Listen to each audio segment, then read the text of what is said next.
very quick.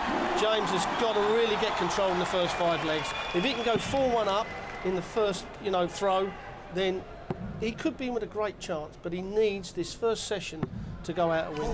Because once Phil Taylor gets in front, you've got a problem. He's got the throw, he's got to win it 3-2. The worst way is he's got to win his 3-2. First 3 darts a little bit loose though, weren't they? They were both warming up, and Phil will only get a 1-2-5. Well, it was his first dart again, a little bit wild, which has been all week. But when you've got 2 other darts like Taylor has, it doesn't really matter about the first dart. That's why Phil wins the bullseye. He gives the throw away, because you can catch him on the first leg. Sit back at home then, enjoy this. First to 18 legs will be the World Match Play champion. Dave Lanning and Stuart Parr, your commentators. Thank you, Dave. The 13th World Match Play final. The king against the young pretender on what many people agree has been the best week ever here at Blackpool. And James Wade, nerves of steel, and showing his talent in the very first leg. Terrific start. Yes, there's a new kid in town, but Phil Taylor has gunned down more young sharpshooters than John Wayne, and he knows that this town isn't big enough for the pair of them. The left-handed kid from Aldershot, who has really captured the imagination of Blackpool and indeed the darting fraternity this week. Now he faces the daddy of them all. Well, we said it has been the best ever, and that's come from people who've seen every single one of them. Certainly the best ever semi-finals night. 2 brilliant matches. 141. There were 5 ton-plus finishes from James Wade in that epic semi against Sholton last night, including 152 and 150. Now, will Taylor put down a big marker here? Against the throw. 16 for double 16. For the first leg and the first part of Taylor's game plan. He's just wide, and that's let Wade in. And Wade is normally a super sniper with his finishing. Tops it is then for a spectacular start. Important dart for James Wade. He hasn't missed much this week. And that will settle any nerves the young man may have had. Taylor had 1 dart at double 16, but Wade makes the perfect start. Yes, and although we've been impressed by Wade's finishing, and particularly Taylor's scoring like that, hitting back hard from that first leg reversal, but Taylor has a better tournament checkout average than the young man, and that's saying something. 100. Well, we saw last night, didn't we, in Taylor's match against Hamilton, 7 perfect darts from the power, and well, you could say 8.5 perfect darts from Andy Hamilton. So close to that 9-darter, just clipping the wire on double 12. I wonder whether we'll see that magical leg of darts during this final. Well, Wade is by no means overawed, intimidated by this occasion or the presence of one of the living legends of British sport. We have got quite a night ahead. Well, why should he be? He's proved his pedigree this week, beating Ovens, Painter, Mason and Sholton in possibly one of the top 5 games ever. That semi-final last night, going to overtime, 1917.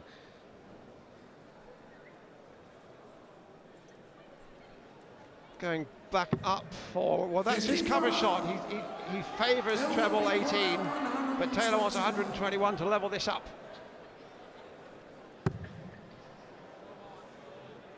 Treble 15 should be the target. 14 should be the next target. 18. Just squeezed in, but Wade's a long way back on 206, and Taylor rests on 32 to level this Stan James 13th World Match Play final. Yeah, the first to 18 legs will be crowned the champ and will pocket £30,000. Double 16 for Taylor it is, and it's one leg apiece. Third leg is James to throw first. Came on.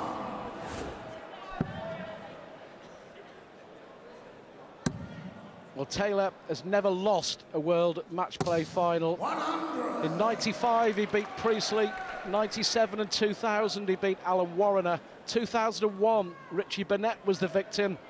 The following year John Part, 2003 Wayne Mardle and 2004 Mark Durbridge. The other winners, by the way, on the World Match Play Roll of Honour. The American Larry Butler won the first ever. There's Ricky Hatton, world boxing champion, light welterweight and welterweight. Big mate, of course, of Phil Taylor. Yeah, Butler, Everson, Harrington twice and Colin Lloyd, the other names on the Match Play Roll of Honour. And Ricky will be fighting again in December over in America. I'm sure that's a fight you'll be able to see live on Sky Sports. You don't see many bounce outs for Taylor, do you? Rare event. But it's given Wade a clear advantage here. Third leg of the final. Not happy with the second dart. It's only a mere whisker the wrong side of the wire. 83.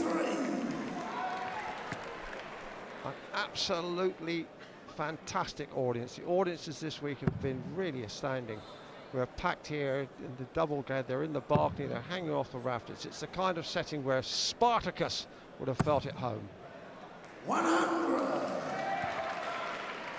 Yeah, magnificent sight. I think the only room would be if you were prepared to hang off the chandeliers. 100. Yeah, good final dart.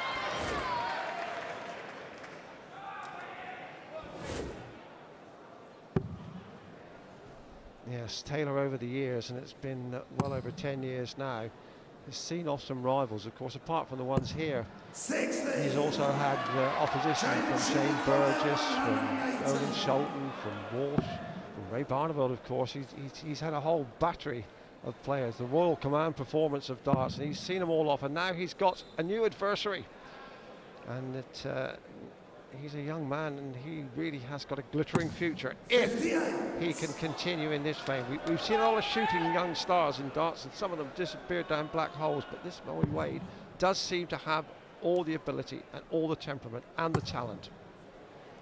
Well, his performance this week will net him at least £15,000 and take him to the verge of the world's top 16. Tops for a 2-1 lead in the final against the greatest ever. Well, his finishing this week has been nothing short of sensational, and it looks like he's carrying on in that vein.